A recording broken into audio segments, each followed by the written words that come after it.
자, 오늘 저희가 함께 묵상을 하나님의 말씀 보겠습니다. 누가복음 17장 11절에서 19절까지 말씀입니다.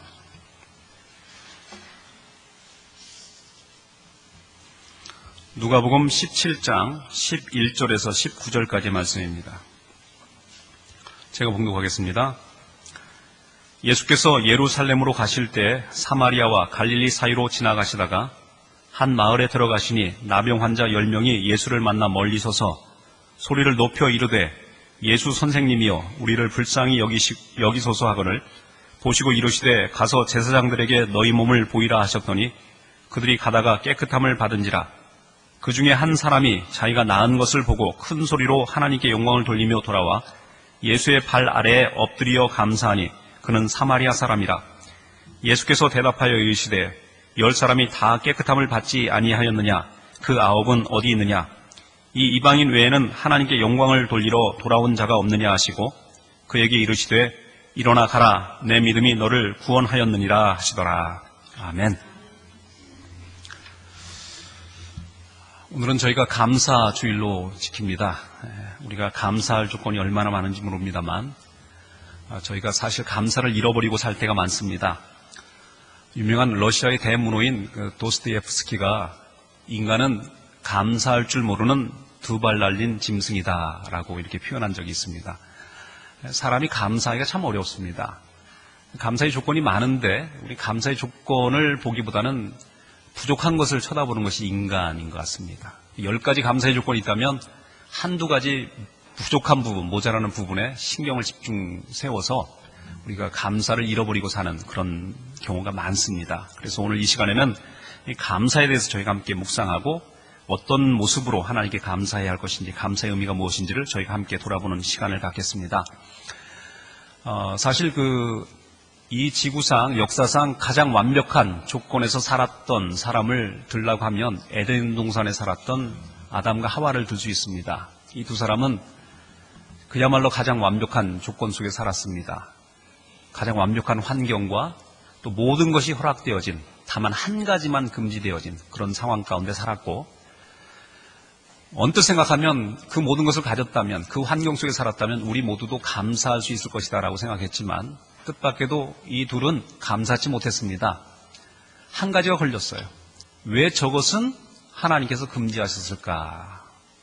이것 때문에 결국 하나님을 배반하고 하나님처럼 되고자 하는 헛된 욕심에 사로잡혀서 그 나무 실과를 먹게 되었고, 그것을 위하여 에덴 동산에 쫓겨나는 그런 결과를 당하게 됩니다. 우리의 삶 속에서 하나님께서 여러 가지 많은 것들을 허락하셨습니다. 그런데 우리는 그 많은 것들에 대한 감사보다는 우리에게 금지되어진, 우리에게 허락되어지지 않은 어떤 것 한 가지 때문에 우리는 모든 감사를 잃어버릴 때가 많습니다.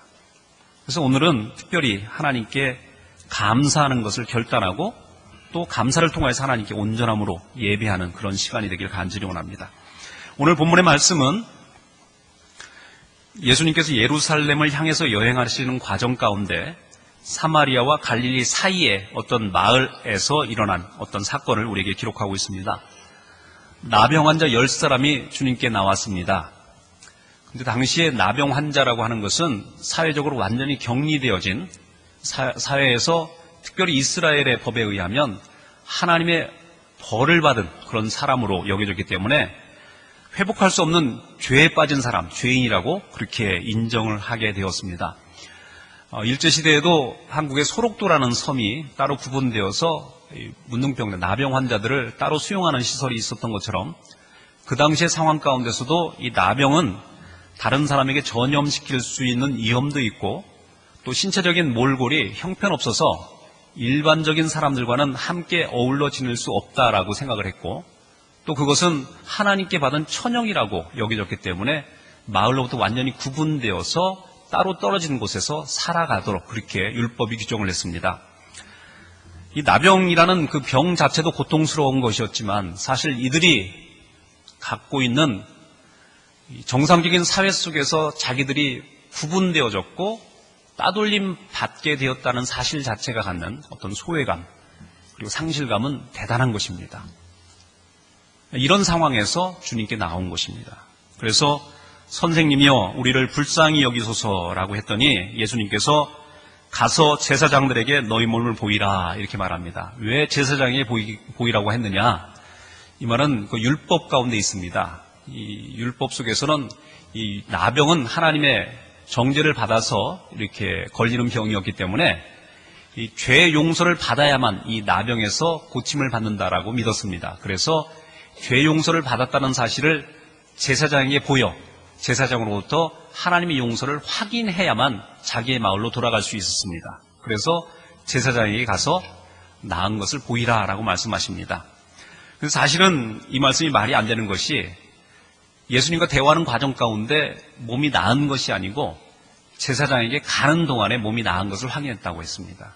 그러나 아무튼 간에 이 나병 환자들이 예수의 말을 듣고 제사장에게 가는 그 길 도중에 이 사람들이 자기의 나음을 확인하고 그 중에 한 사람이 하나님께 찬송을 하고 그리고 다시 예수님께 돌아와서 예수님께 감사의 표현을 합니다. 그랬더니 예수님께서 뭐라고 하셨어요? 10사람이 다 깨끗함을 받지 아니하였느냐? 그 9은 어디 있느냐? 이렇게 말씀하십니다. 사실 예수님께서 이들을 고쳐주신 데는 사실 육체적인 질병이 아니라 그들이 삶을 살아가면서 경험했던 수많은 상처들을 치유하고 어떤 의미에서는 온전한 새로운 사람으로 하나님과 다시 한번 회복되어지는 죄인이 아닌 하나님과의 관계 속에서 새로워지는 그런 인격을 예수님께서는 원하셨기 때문에 이들에게 치유를 주신 것 같습니다. 그런데 10사람 중에 9사람은 그저 육체적인 질병의 치유에 만족해버리고 맙니다. 예수님께서 원래적으로 그들을 치유하신 본질적인 의도는 사실 예수님께서 이 땅에서 공생의 사역을 하시면서 행하신 그 많은 것들은 단순히 육체적인 질병의 치유만을 위해서 우리에게 그 모든 행위를 하신 것이 아닙니다. 그것들을 통하여서 우리의 죄가 하나님 앞에서 사함을 받고 하나님과의 다시 연합되어진 관계 속에서 회복되어지길 원하시는 예수님의 의도가 있습니다. 그러나 지금 예수님께 치유받은 이 10사람 중에 9사람은 그저 단순히 자기의 삶 속에서 자기를 괴롭혔던 그 죄의 질병 가운데서 회복되어지는 것 자체로 만족해버리고 돌아가 버립니다. 정작 중요한 하나님과의 관계의 회복이 없습니다. 예수님께서 바로 이것을 얘기하시는 것입니다. 10사람 중에 9사람은 고침을 받았으나 그들은 오지 않았고 한 사람만이 지금 왔다는 거예요. 그 9은 어디 있느냐라고 말씀하십니다. 우리가 신앙생활을 하면서 하나님께서 어떠한 상황 가운데 우리의 삶에 함께 하시는지 우리는 많은 경우를 통해서 봅니다. 우리의 물적인 필요도 채워주시고 우리의 기도를 들어주시며 우리의 모든 것들을 함께 하시는 하나님을 경험하기도 합니다. 그러나 우리는 그것을 경험하는 데 그칩니다. 하나님 앞 기도함으로 열심히 함으로 나아갑니다. 그러나 나아가고 나서 하나님께서 우리에게 주신 축복을 우리는 누리는 데 급급합니다. 그것을 통해서 하나님 앞에 우리가 어떠한 모습으로 다시 한번 하나님과의 온전한 관계를 회복되어야 할지 이것에 대해서는 우리는 무감각합니다. 우리가 지난번 가족 수양회에서도 저희가 함께 말씀을 나눴지만 데살로니가전서 5장 16절에 18절 말씀에 보면 이런 말씀이 있습니다. 항상 기뻐하라. 쉬지 말고 기도하라. 범사에 감사하라. 이것은 그리스도 예수 안에서 너희를 향하신 하나님의 뜻이다라고 말씀하고 있습니다. 어떤 의미에서 이 말은 우리에게 이러한 다짐을 요구하는 것이라고 이해할 수 있습니다. 항상 기뻐하기를 결단하고 항상 기도하기를 결단하며 범사에 감사하는 삶을 결단하기를 원하시는 하나님의 뜻, 하나님의 의도라고 이야기할 수 있습니다. 그러나 또한 이것은 동시에 우리의 삶을 결국 하나님의 뜻 안에서 이러한 삶으로 인도하실 것이라는 하나님의 약속도 됩니다. 어떤 의미에서 우리의 삶을 돌아보면 우리는 항상 감사할 수도 없고 항상 기도할 수도 없고 모든 일에 하나님께 감사할 수 없는 사람들입니다. 우리의 형편이 그렇습니다. 그런데 그러함에도 불구하고 그 상황 가운데 감사를 결단하고 기도하기를 원하며 또 모든 일에 기뻐할 것을 결단하는 우리의 삶을 하나님께서는 인정해 주시고 축복해 주시면서 동시에 너희의 현재의 상황이 비록 그러한 것을 이루긴 너무나 힘이 들고 너무나 많은 장애와 어려움을 갖고 있다는 것을 내가 알지만 나의 뜻으로, 나의 의지로 너희의 삶을 반드시 그러한 수준에 이를 수 있도록 내가 돕겠다라고 말씀하시는 약속의 말씀이 또한 그 말씀이라고 저는 믿습니다. 오늘 감사절을 맞이하는 우리 모두에게 어떤 의미에서 여러분의 개인적인 상황을 돌아보면 감사하지 못할 여러 가지 많은 질병과 현실적인 어려움들을 여전히 경험하면서 지금 이 자리에 앉아 있는 사람들이 있을 것입니다. 하나님 어찌 이런 상황 가운데 감사할 수 있습니까? 우리는 하나님께 그런 원망 섞인 목소리로 하나님께 하소연할 수 있습니다. 그러나 하나님은 우리에게 말씀하시기를 너의 현실을 돌아보면 감사할 수 없고 기뻐할 수 없고 기도할 수 없는 현실에 있다는 것을 내가 안다. 그러나 네가 오늘 이 순간 다시 한번 주님 앞에 결단하고 감사의 삶을 실천하기로 애쓰며 나아갈 때 하나님은 하나님의 뜻으로 너의 삶을 반드시 감사할 수 있도록 기도할 수 있도록 기뻐할 수 있도록 인도할 것이다. 이것이 내 뜻이다 라고 말씀하시는 것입니다. 오늘 이 약속의 말씀이 확신이 여러분 모두에게 있기를 간절히 축원합니다. 여러분 감사로 나아갈 때 우리가 기억해야 할 것이 있습니다. 감사는 하나님을 향한 우리의 조건이 아닙니다.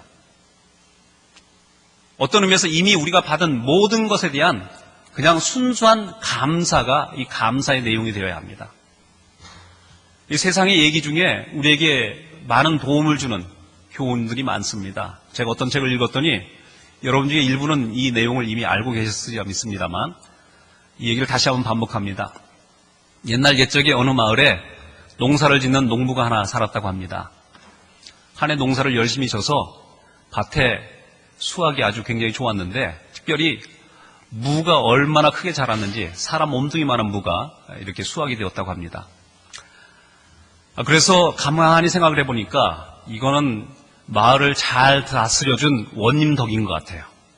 그래서 원님한테 이 자기가 수확한 그 무를 원님께 가지고 가서 이 원님 덕에 이렇게 풍성한 수확을 올 한 해 거두었습니다 라고 이렇게 드렸습니다. 그랬더니 원님이 가만히 생각해 보니까 자기는 해준 것도 없는데 일방적으로 와서 감사를 표현하는 거예요. 그리고 얼마나 기특하고 얼마나 감사합니까? 그래서 밑에 있는 그 사람에게 가서 내가 이 감사를 표현하는 이것을 내가 좀 보답하기를 원하는데 우리가 이 사람에게 감사를 표현할 좋은 것이 있느냐라고 물었습니다. 그랬더니 밑에 사람이 이렇게 얘기를 했습니다.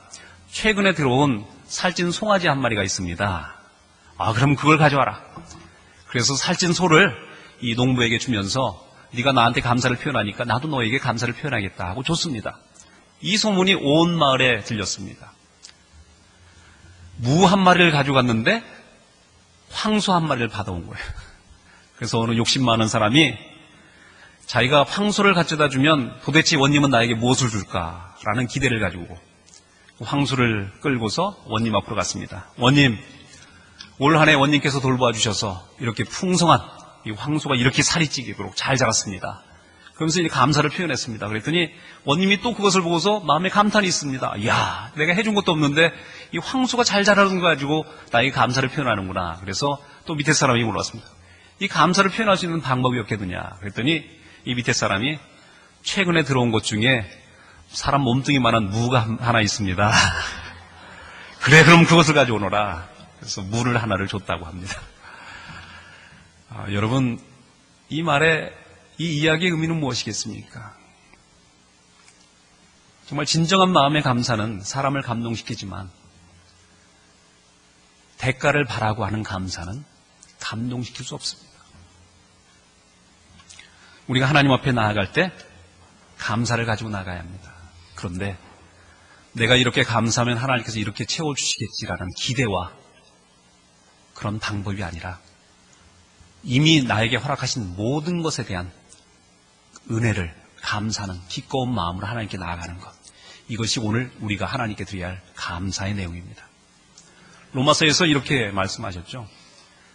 자기 아들을 아끼지 아니하시고 내어주신 이가 너에게 무엇을 주시지 아니하시겠느냐. 오늘 우리가 해야 할 것은 감사합니다. 특별히 우리에게 주신 예수 그리스도로 인하여 감사하여 하나님께 그저 감사를 표현하는 그런 귀한 시간으로 저희가 삼기를 원합니다. 오늘 저희가 성만찬을 나눌 때 이 성만찬이 우리에게 주신 예수 그리스도를 함께 감사하며 또 하나님 앞에 감사하는 그런 시간으로 저희가 삼기를 간절히 원합니다. 우리 함께 기도하겠습니다. 하나님 아버지 감사합니다. 우리에게 허락하신 그 모든 은혜를 인하여 감사합니다. 감사할 조건들이 너무나 많은데 우리는 우리가 소유하지 못한 몇 가지 것들, 우리에게 금지되어진 몇 가지 것들 때문에 원망하고 불평해 왔습니다. 오늘 이 시간 다시 한번 주님 앞에 우리의 감사를 표현할 수 있는 은혜를 허락하시고